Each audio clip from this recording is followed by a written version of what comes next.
100 години Одринска епопея. Всичко е свършено. Българските войски нахълтват самия град. Това е последната телеграма на Шукри Паша, командващ турските войски в Одринската крепост до правителството в Цариград. Датата е 26 март 1913 година. Превзете град Одрин от българските войски. А в своята заповед на 26 март генерал Георги Вазов ще се обърне към българските войци с думите: днес вие покрихте България със слава, а нашата армия с лавров венец. Светът има да се чуди на вас, доблестни синове на България, че можахте в 3 часа да превземете една от силните крепости. Само вашата лъвска храброст би могла да устои на бясното съпротивление на врага. Вие вписахте вчера и днес нова, славна страница в нашата история. Гордея се, че съм ваш началник. Гордея се, че съм българин. Генерал Никола Иванов, командващ Втора българска армия, ще каже: нека не се стесняваме от нищо, а да разказваме на днешните и бъдещите поколения за подвизите, извършени от родната армия, за да им внушаваме увереност в светлото бъдеще на България. По предложение на Тракийско дружество Одринска епопея и решение на Общински съвет Стара Загора с постановление 64 от 2006 година, Министерският съвет включи в културния календар на Република България 26 март като официален празник, Ден на Тракия и Ден на Одринската епопея.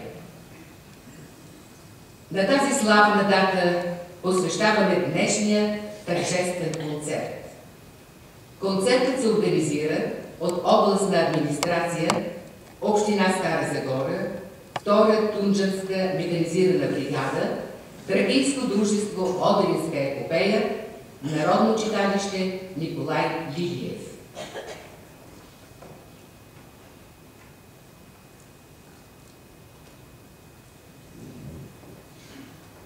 Академичен мъжки хор Гусла София. Хормайстор, акомпаниатор Лиляна Станиславова.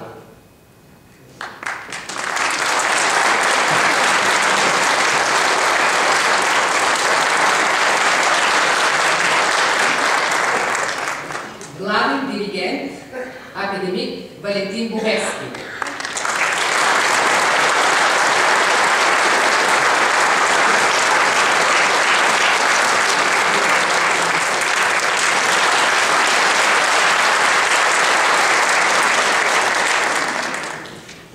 Уважаеми дами и господа, днес тържествено отбелязваме 100 години от победния щурм на така наречената непревзимаема Одринска крепост. В тази победна атака главните български сили са водени от смелите тракийци, ръководени майсторски от щата на българската армия със седалище град Стара Загора. Днешният концерт на прочутия хор Гусла, един стожер на българската музикална култура, е под надслов „Вечните песни на България“.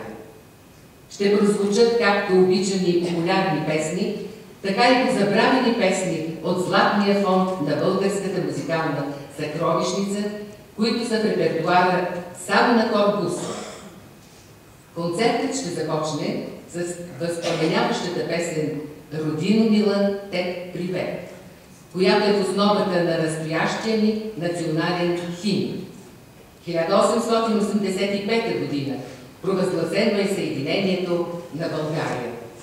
Народът е в изключителен патриотичен подем. От Германия, Австрия, Унгария тръгват за родината си наши студенти, за да се включат в бойните действия. Между тях на парахода и Цветан Радославов, родом от Свищов.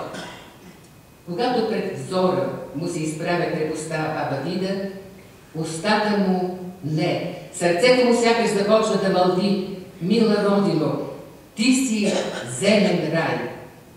И още на кораба текста и мелодията се подреждат по магичен начин и когато акостират на пристанището в Лом, той и другарите му вече пеят песента пред смаяните чуждоземни пасажери.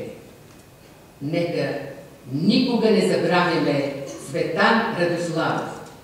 Родин мила, теб привет!